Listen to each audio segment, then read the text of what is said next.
જય દશામાં. દશામાનું વ્રત કરનાર સૌ ગૃહિણીઓને મારા તરફથી દશામાત કી જય. જય દશામાં કરતાં કરતાં હાથમાં ચોખા રાખી આજની વાર્તા સાંભળશો. વાર્તા શરૂ કરું છું. દશામા વ્રત. અષાઢ વદ અમાસના આ વ્રત કરનારે સવારે નાહી ધોઈને વાર્તા સાંભળવી અને 10 દિવસ સુધી નકોરડા ઉપવાસ કરવા, માટીની સાંજણી બનાવી અને તેનું પૂજન કરવું. 10મે દિવસે સાંજણી જળમાં પધરાવવી. 5 વર્ષ પૂરા થયે વ્રતનું ઉજવણું કરવું. 1 રૂપાની સાંજણી બનાવીને તેને સુપત્ર બ્રાહ્મણને દાનમાં આપવી. અષાઢ મહિનો આવ્યો, દિવાસાનો દિવસ આવ્યો. બધી જ બહેનો દશામાનું વ્રત કરે અને નદીમાં નાહે. નદીને કાંઠે રાજાનું રાજભવન હતું. રાણીએ દાસીને પૂછ્યું, આ બહેનો શાના વ્રત કરે છે? દાસી નદીને કાંઠે ગઈ અને પૂછ્યું, બહેનો તમે શાના વ્રત કરો છો? બહેનોએ કહ્યું, દશામાના. એ વ્રત શી રીતે થાય? દાસીએ પૂછ્યું. બહેનોએ કહ્યું, 10 સૂતરના તાંતણા લેવા, તેને 10 ગાંઠો વાળવી અને દોરાને કંકુ દેવું. દાસી રાજભવનમાં આવી અને રાણીને વાત કરી. રાત્રે રાજા આવ્યા એટલે રાણીએ પૂછ્યું, હું દશામાનું વ્રત કરું? રાજા કહે, એ વ્રતથી શો લાભ થાય? રાણી કહે, નિર્ધનને ધન મળે અને પુત્ર પરિવાર વધે. રાજા કહે, મારે ધનની ખોટ નથી. ઘોડા, હાથી, રાજપાટ જે જોઈએ તે છે. રાજાના આ અહંકારના વચનોથી રાણી રીસાયા અને ખાધા પીધા વિના સૂઈ ગયા. રાત્રે દશામાં આવ્યા અને બધા રાજમાં ફરી વળ્યા. સવારનો પહોર થયો. રાજ્યમાં અંધાધૂંધી થવા માંડી. ભંડારમાં પૈસો એ ના મળે, કોઠારમાં જોવા જાય તો અનાજનો દાણો એ ના મળે. ગામની પ્રજા રાજાને કહેવા માંડી, હવે તમે પહેરે લુગડે બહાર નીકળો, તમારા રાજમાં માઠી દશા બેસશે. રાજા રાણી ત્યાંથી ચાલી નીકળ્યા અને ગામને પાદરે ફૂલવાડીમાં બેઠા. ત્યાં તો લીલી છમ ફૂલવાડી સુકાઈને ઝાંખરું બની ગઈ. રાણી કહે છે, આપણી દશા કઠણ છે, હવે આપણે અહીં રહેવામાં સાર નથી. રાજા રાણી ત્યાંથી ચાલ્યા નીકળ્યા. આગળ જતાં કુંવરોને ભૂખ લાગી એટલામાં રાણીની બહેનપણીનું ઘર આવ્યું. રાણી કહે કે, બહેન બટકો રોટલો આપીશ? જા રાંડ ભિખારણ, મારા રાજ્યમાં બટકું રોટલું લેવા આવી છે, લાજ નથી આવતી? બહેનપણીએ કહ્યું. તેઓ ત્યાંથી આગળ ચાલ્યા. કુંવરને તરસ લાગી. રાણી બંને રાજકુમારોને લઈને વાવમાં પાણી પીવડાવવા માટે જાય છે. ત્યાં તો બંને રાજકુમારોને દશામાએ વાવમાં ખેંચી લીધા. રાણી રોતી અને કલ્પાંત કરતી રાજા પાસે આવી અને કહ્યું, મારા બંને દીકરા વાવમાં પડી ગયા. રાજા કહે, કલ્પાંત શાના માટે કરો છો? જેના હતા તેણે લઈ લીધા. ત્યાંથી તેઓ આગળ ચાલ્યા. એટલામાં રાજાની બહેનનું ગામ આવ્યું. રાજા કહે, આ તો મારી બહેનનું ગામ છે, તેને મળ્યા વિના કેમ જવાય? ગામમાં પખાલી સાથે કહેવડાવ્યું કે તમારા ભાઈ ભોજાઈ મળવા આવ્યા છે. બહેન કહે, મારા ભાઈ ભોજાઈ એમ આવે નહીં. વળી બહેને વિચાર કર્યો, ભાઈની કઠણ દશા હોય તો આવ્યા પણ હોય, નહીં તો ઘોડા, ગાડી, રથ, પાલખી વિના કેમ આવે? બહેને સુખડી બનાવી અને સાવ સોનાનું સાંકડું લીધું અને માટલીમાં ઘાલીને મોકલ્યું. પરંતુ જ્યારે રાજાએ માટલી ઉઘાડી ત્યારે સુખડી કોલસા બની ગઈ હતી અને સાંકડું સાફ થઈ ગયો હતો. રાજાએ વિચાર્યું કે માં જાણી બહેન માને મારી નાખવા માટે રાજી ના હોય. આ દશાના જ ખેલ છે.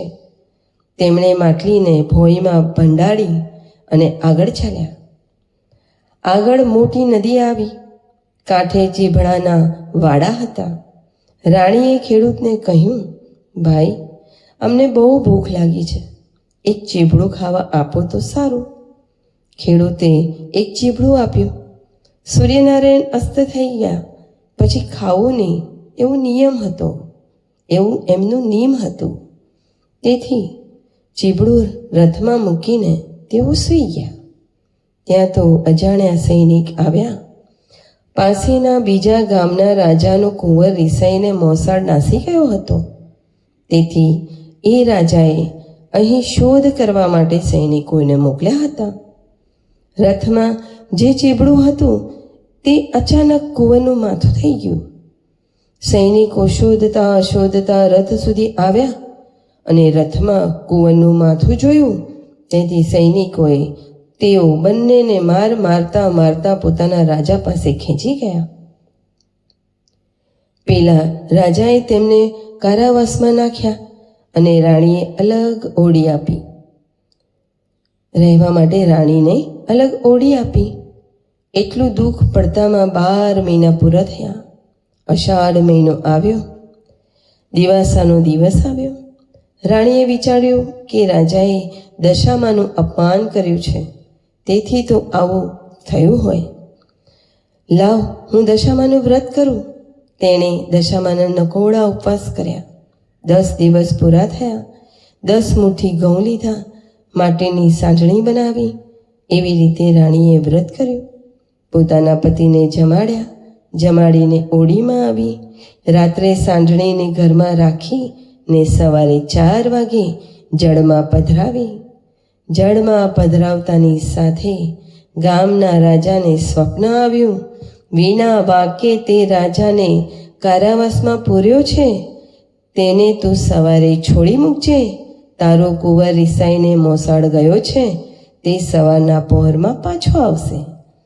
આ વાત સાચી નહીં માને તો જેવી એમની દશા થઈ એવી તમારી થશે.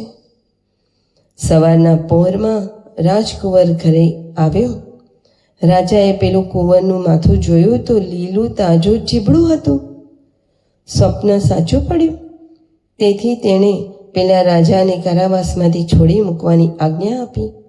સારા વસ્ત્ર પહેરાવી તેણે રાજા રાણીને રજા આપી અને કહ્યું, તમારો કોઈ વાંક નથી, પણ તમારા ઉપર કોઈ દેવીનો કોપ હોય એમ લાગે છે. રાણી રાજાને કહે છે, ચાલો આપણે ચાલી નીકળીએ, હવે આપણી દશા વળતી લાગે છે. ત્યાંથી તેઓ ચાલી નીકળ્યા. રાજા રાણી આગળ ચાલ્યા જાય છે. રાજા વિચારે છે કે મા જણી બહેન મારવા રાજી ના હોય, એટલે માટલી કાઢી જોતા જઈએ. જ્યાં ખોદીને જુએ છે તો માટલીમાં સરસ ખાવા જેવી સુખડી અને સોનાનું સાંકડું દીધું. માટલાને રથમાં મૂકીને રાજા રાણી જટ રથ ચલાવ એમ કહીને આગળ ચાલ્યા. દશામાએ વિચાર્યું, રાજાના બંને દીકરા લીધા તો ખરા, પણ તેમને પાછા આપવા કેવી રીતે? તેમણે ઘડા ડોશીનું રૂપ લીધું. છોકરાઓને આંગળીએ વળગાડીને ડોશીમાં તો ચાલ્યા અને રાજાને સાદ દીધો, ભાઈ, રથ ઊભો રાખો ને, આ બંને રાજકુંવર જેવા છોકરાઓ ભૂલા પડી ગયા છે. રાજાએ રથ ઊભો રાખ્યો. તેમણે પોતાના છોકરાઓને ઓળખ્યા અને રાજકુમારોને વાલથી ઉપાડી લીધા. ડોશીમાએ કહ્યું, આજથી તમારી વળતી દશા થશે. તમે અહંકારના વચનો કાઢ્યા હતા, તેથી તમારી ભૂંડી દશા થઈ હતી. હવે તમે મારા વ્રતનો મહિમા વધારજો. એટલું કહીને દશામાં અદૃશ્ય થઈ ગયા. રાજા રાણી અને કુંવરો ત્યાંથી ચાલ્યા નીકળ્યા. જે બહેનપણીએ પહેલા જાકારો દીધો હતો તે અત્યારે ઓરડાના બહાર ઊભી હતી. તેણે રાણીને ઓળખી લીધી અને ભેટી પડી. તે કહેવા લાગી, ઓહો બેન, બહુ દિવસે આવ્યા. આજે તો તમારે અહીં જ રહેવાનું છે, તમને નહીં જવા દઉં. રાણી કહે, મારી દશા કઠણ હતી ત્યારે તમે કકડો રોટલો પણ ના આપ્યો હતો, તેથી હવે અમે અહીં રહીશું નહીં. એટલું કહીને રાજા રાણી ચાલી નીકળ્યા. ત્યાંથી ગામના પાદરે ફૂલવાડીમાં આવ્યા. સુકાયેલી ફૂલવાડી ફરીથી લીલીછમ થઈ ગઈ. ગામમાં સમાચાર પહોંચ્યા કે રાજા રાણી દુઃખ વેઠીને પાછા આવે છે. વાજતે ગાજતે ગામ લોકોએ સામયો કર્યું અને તેમને લેવા આવ્યા. રાજા રાણી સુખેથી પોતાના રાજભવનમાં આવ્યા. સૂર્યના તેજ પેઠે તેમની કીર્તિ વધી. પ્રજાના આનંદનો પાર ન રહ્યો. 5 વર્ષ પૂરા થયા એટલે રાણીએ એક રૂપાની સાંઢણી બનાવી વ્રત ઉજવ્યું. જય દશામાં રાજા રાણીની દશાવાળી તેવી સૌને વાળજો. જય દશામાં સૌનું ભલું કરે. આવી પ્રાર્થના સાથે હું મારા કથાને વિરામ આપું છું. જય દશામાં.